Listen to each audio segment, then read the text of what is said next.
Hey, Serien here. Welcome back to A Summer's End. It's been a while since I recorded more of this series.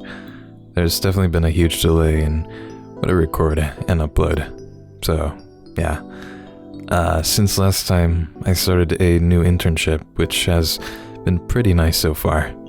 It feels a bit like a big boy job. I also built a new PC, which I'm using to record right now. I think I'll post a short update video on that sometime. But yeah, enough announcements. In the last episode, Sam and Michelle have an amazing time at the beach.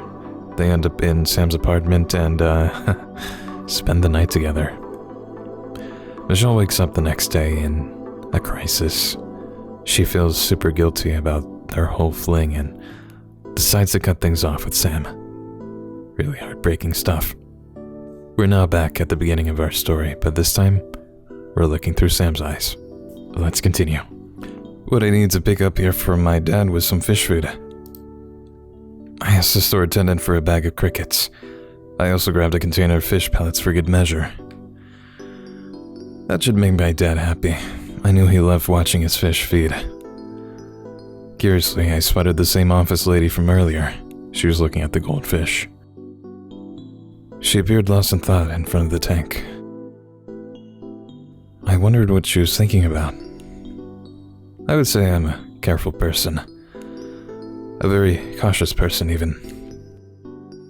I know the cues of social conduct. I certainly wouldn't stick my nose in a stranger's business without good reason.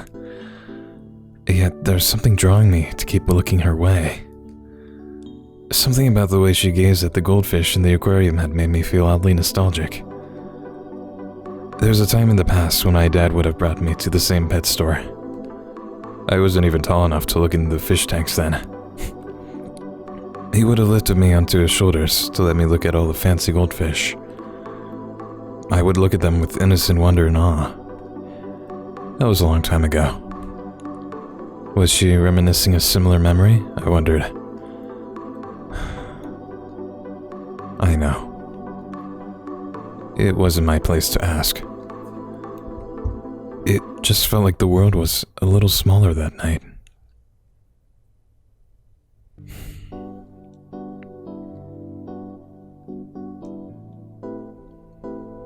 Michelle Fong Ha-chung. I regretted that I didn't leave Michelle my number. It was on the tip of my tongue when I was sending her off the other night. Why didn't I push to say it? I was playing it too cool, I thought. I was never shy about this kind of stuff, but I really should have given her my contact at that moment. Oh well. I was moping all day about it in the store. It was a typical day for me, business as usual. I would open the store at noon. The first few hours were usually quite slow. It's usually not until late afternoon when people would start to stream in after their school or work. Things would then pick up and it would stay pretty steady until I closed the store for the night. It was mid-afternoon when I got a familiar visitor. It was Cecilia.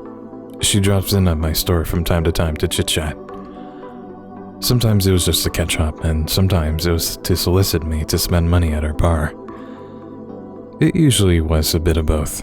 She really had interest in movies. Cecilia owns a bar that's quite popular for girls in the know. I hadn't visited her bar recently. There was no particular reason why I haven't gone. I haven't been feeling up to it. I probably made Cecilia feel worried. Cecilia is like a sister and mentor figure to me. She had been with me through love-struck pining and love-lorn heartbreak. She had seen me at my best and she had seen me at my worst. Cecilia was probably the only person that I trust enough to talk to her about my personal issues. I figured Cecilia was just looking out for her. When things weren't good with my dad those odd years, she helped me find work and a place to stay.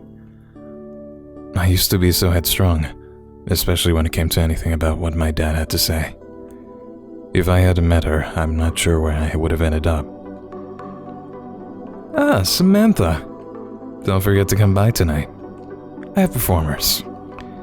I need a big crowd to keep the energy. Of course I won't forget. I wouldn't have dressed up otherwise. You better come. I haven't seen you come by at all these days. Did something happen to you? Not really. I've been busy with the video store, and I haven't been really feeling it. Is that really so? Not feeling it coming from you? Don't tell me the diamond's losing its shine. I don't know. I guess I'm getting older. You're joking. You're so young.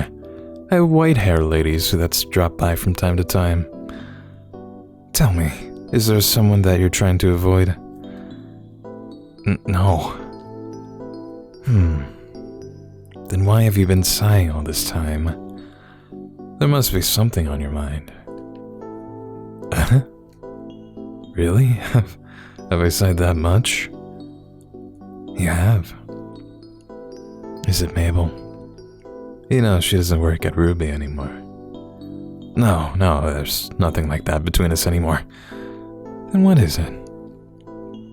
I met this woman. Oh, and? That's it.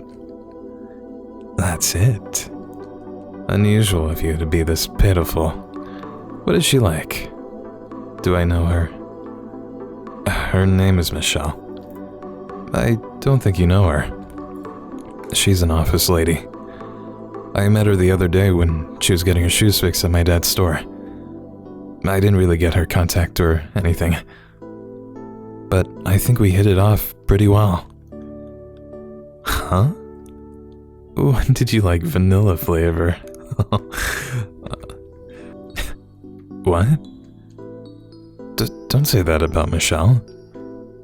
Are you delusional? What happened to you? What is it? Let me tell you, as your sworn sister, don't get your hopes up.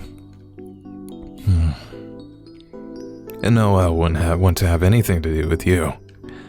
Fun and games, maybe, but don't think it will be anything more. In fact, someone with an appearance like that is more dangerous than you think.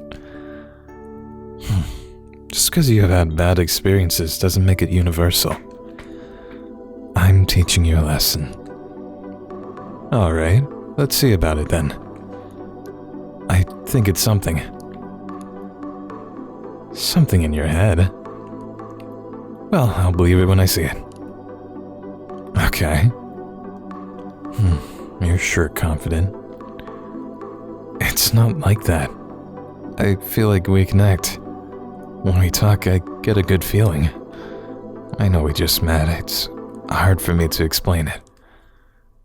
A feeling I have is like one of those stick-on pads for back pain. Salon pus. It starts off icy cold and gets really hot. You know, the ones you buy at the big bright drugstores. I think it's like that. What? I don't think I'm getting it, Sam. Uh-huh. If you need medicine, you should try the Chinese herbs that I recommend instead. More trustworthy. I don't get why you like this type. I don't know. She seems to me like a straightforward person, but I feel like she has something quite interesting underneath her exterior. I want to get to know the person underneath. And I feel like she's interested in me like that too. Huh, is that so? I'm surprised. I have never seen you like this before. Don't cry to me when you get heartbroken. Try not to. Well, if you do end up heartbroken, I really don't mind if you come to me.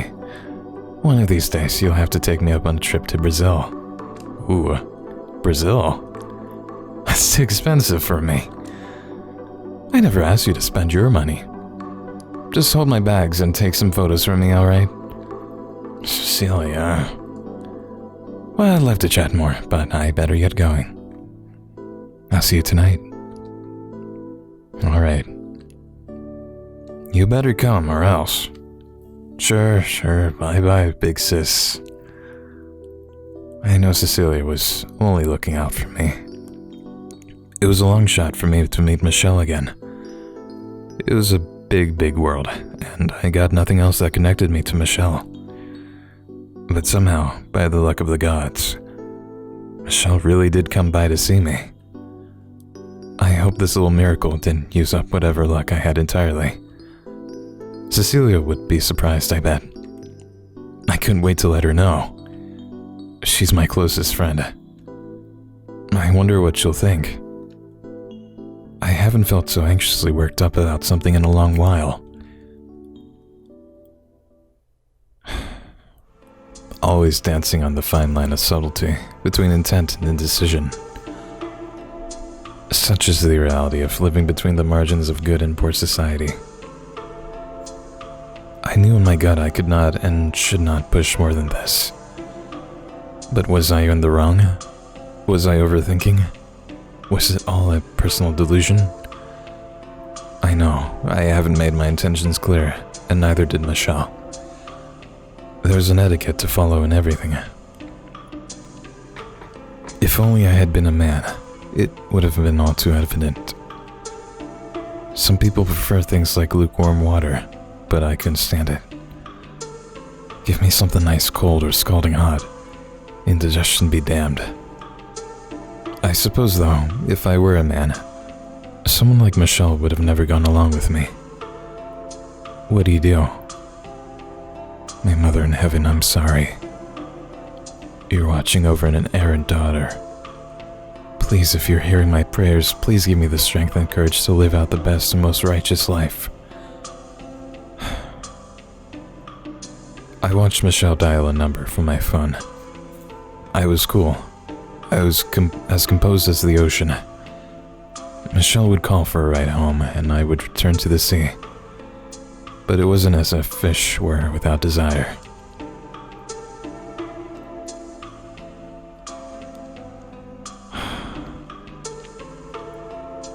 It happened organically. Our first kiss. I admit the ambience wasn't quite romantic. The lighting did not really bring out the most flattering complexion in either of us. I could hear the Fongs loud talking again. The smell of Auntie Lee's cooking next door was a temptation of its own. But it was sweet, our kiss. And it was real. Michelle, I don't know any other way to convey my feelings to you. Please, if you're gonna push me away, do it now. Michelle quietly accepted the kiss.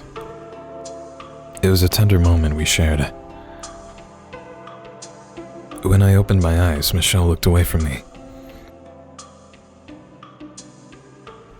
She pushed me aside, gathered her belongings, and left without another word.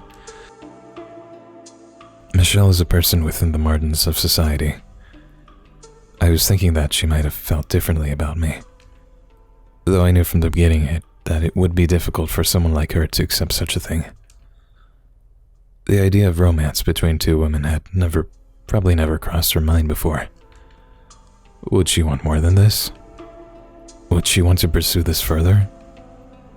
Michelle left the apartment in a rush. When I saw her leave in a taxi from my balcony window, it had hurt. It had hurt so much. I didn't know if I would ever see her again. I wish sometimes that it wasn't like this. Mother in heaven, I've become a wayward daughter. I was 12 years old when I had my first period. When I told my brother about it then, he said I should talk to my dad instead. When I told my dad, he said I should go to the drugstore to get medicine. When I asked the man at the drugstore counter what medicine I should get for bleeding, he told me to go to the hospital.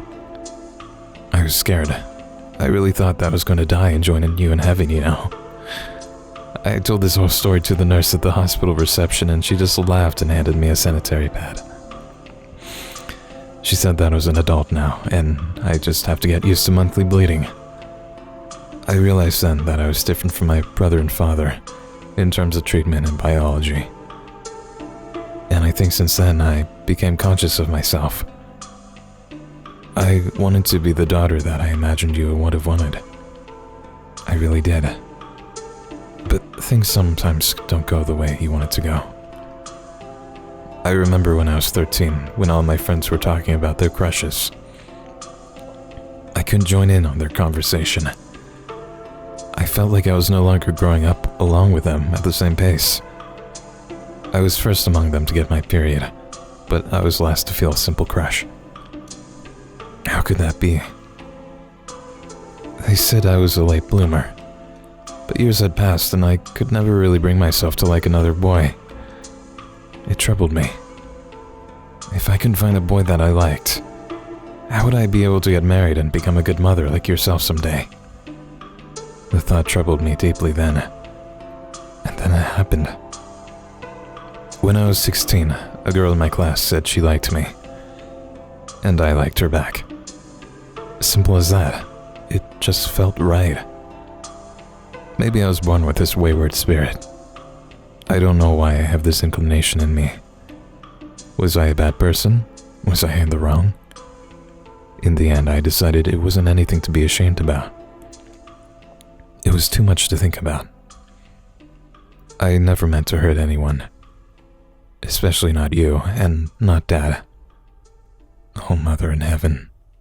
I know you're always watching me from above. Please don't think that was your fault or your absence that made me become this way. I hope you can see this from above and understand, Mother. Please forgive me if I've made you sad. I'm doing my best to be a good, honest person for myself and everyone. I wasn't a good daughter to my father, but things between us aren't so bad anymore. It has been 10 years since. Looking back, I can't believe I still did that. Leaving home the way I did when I was still fresh from high school. My brother had already left for America. It was just me and my dad at home at that time. I had gotten into a big argument with my dad. He did not agree with my after-school activities or the relationships I chose to pursue. It wasn't normal for a girl my age to leave home. But it felt as if I had no other choice then. I couldn't bear it to be shamed and berated by my own flesh and blood day after day. So rather than bending to my father's will, I left home. I'd be like my brother and live my own life. I had a hard time making it out there on my own at first. I spent many sleepless nights wandering the city. I hadn't quite finished high school, so I had a hard time finding a job that could afford much of anything. I was running out of money fast. All I took with me was a bag of clothes and whatever cash I could find in the house.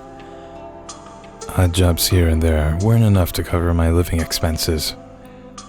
I rotated places where I could spend the night. I stayed with friends sometimes. Other times I slept in hostels and cheap hotels. I definitely did not consider going back to my dad as an option then. It was pure luck that I met Cecilia. At that time, she was the manager of a bar that I stumbled upon. Something about her particular bar made me feel as that it wasn't a bad place to be. So I walked up to her and asked for a job. Of course, I was rejected. But I had a strong feeling about her. Something told me that Cecilia was someone who would change the direction of my life. I came back every night to see her. And you could say the rest was history. Good evening, gorgeous. You again. I have a name, you know. Beautiful? The nerve of you. For you, it's Miss Cecilia Cortez. Yes, miss. So what is it? I just want to talk to you. Talk again? How many times do I have to tell you there's no positions here for you? It's not about that. I want to get to know you. Huh? Young girl, you're out of your league. I am? Look at yourself. Showing up here in a girl's school uniform. You're giving your school a bad reputation. What are you trying to pull coming here dressed like that? You think this is a daycare? Well, I am looking for extracurricular learning. Can you at least change out before coming here? People will think I'm intentionally letting in underage kids. I don't have any other clothes right now.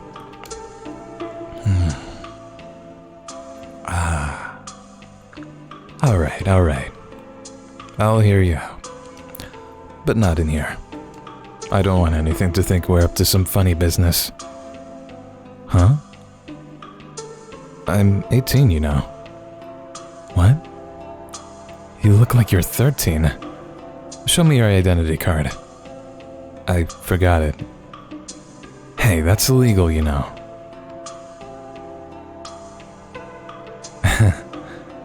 What's so funny? I'm happy to finally sit down with you. It's like I'm dining with an angel. Oh my god. An angel?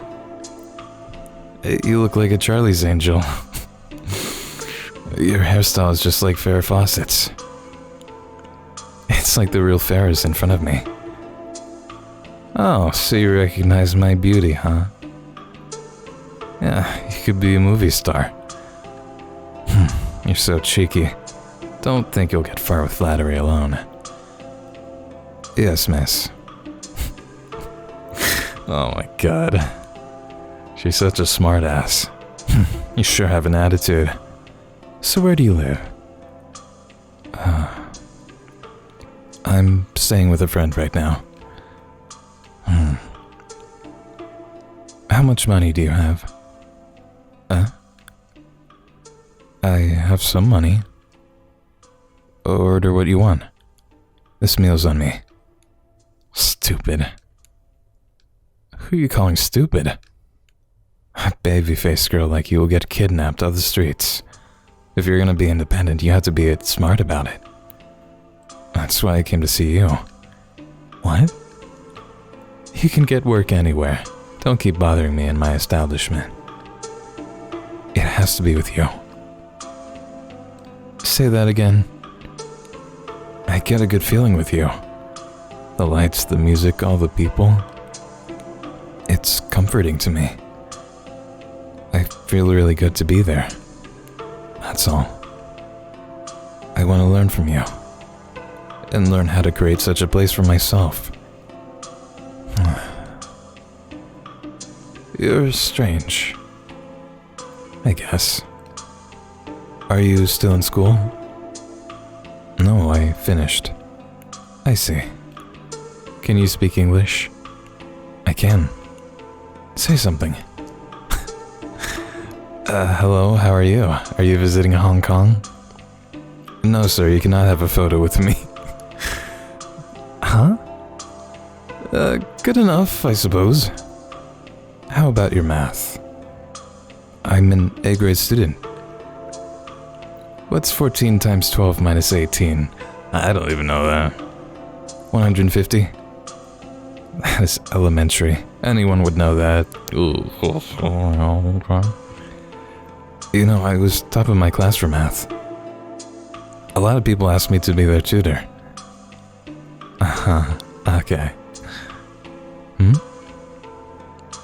I have a cousin who needs help at a record store. I assume you can pick up some shifts, right?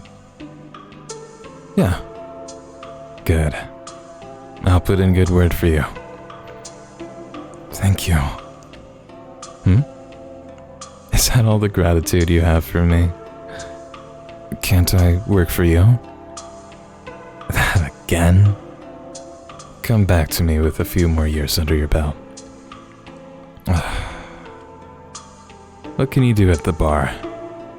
I can be the bartender. You can drink? I can. What do you even know about bartending? I can make you a drink. Oh, what will you make? I'll make something suitable for an adult like you, between the sheets. What a precocious little girl you are. You're still a diamond in the rough. Learn a thing or two from the real world first. A diamond in the rough? Don't look down on me because I'm much younger than you.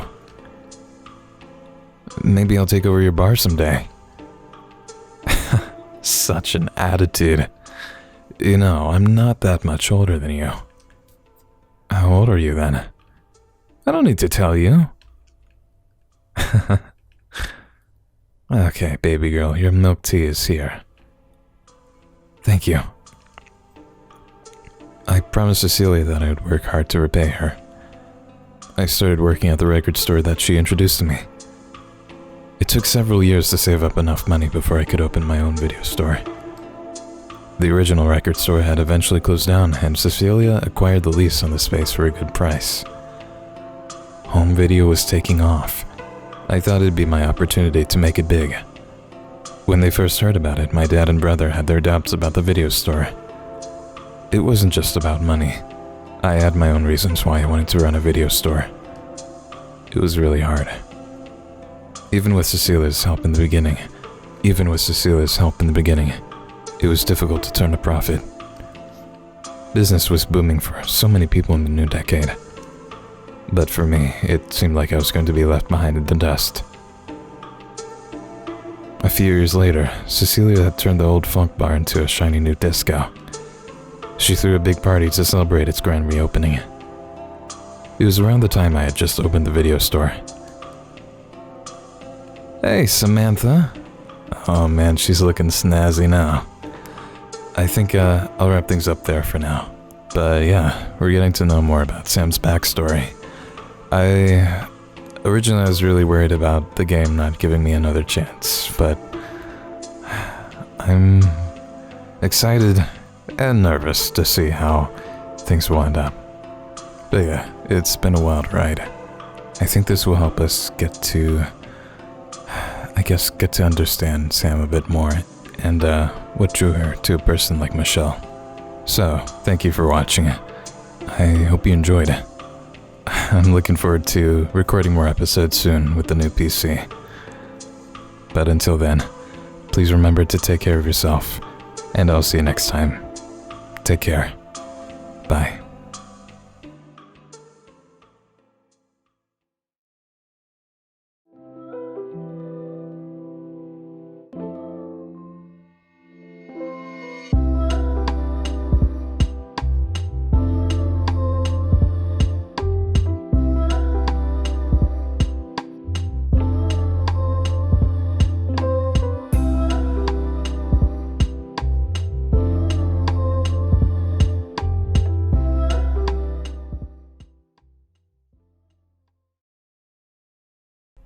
Always dancing on the fine line of subtlety between intent and indecision. Blah, blah, blah, blah, blah.